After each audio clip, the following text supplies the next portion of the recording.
So if you talk to a 32-year-old or a 23-year-old, I think you said today, would you encourage them to be a police officer?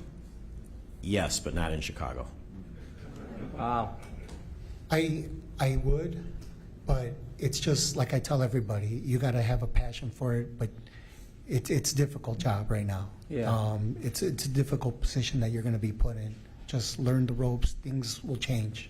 Yeah, but I think both of you testified earlier that so many officers are telling their sons and daughters, don't do it. Yeah, they're telling their kids not to join the Chicago Police Department. Yeah. I mean, there's parents there, you know. And many of them are families like yours that where your dads were officers. Generational, right? It's It's something that we do and something that we love to do, and so it's heartbreaking to not want to guide their children to the job that they were so proud of doing themselves.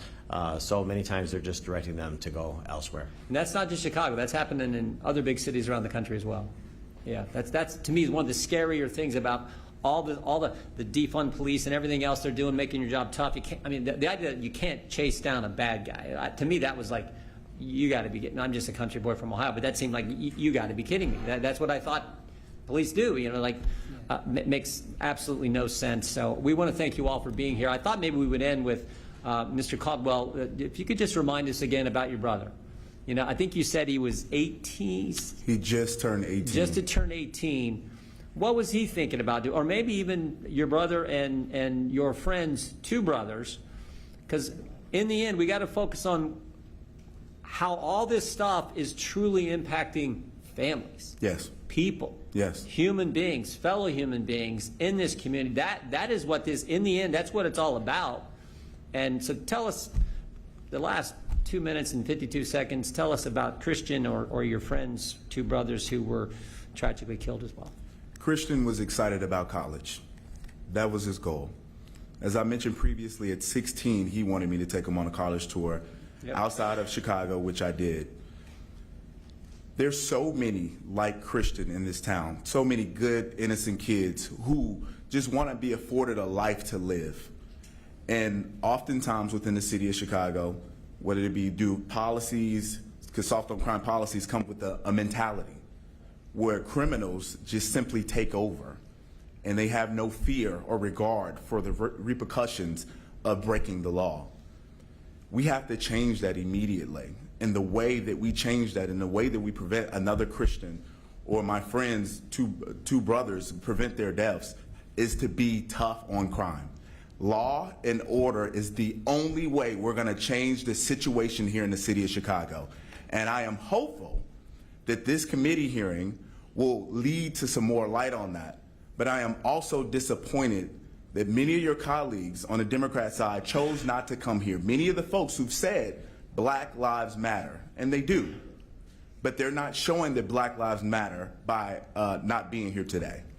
I didn't even think about that in the beginning of the video when he asked the question, Jordan asked the question, are police today who have children, are they telling their children not to go into the same career path as they have, not to become a police officer? And the person that Jordan asked said, yes, that's true, especially in Chicago.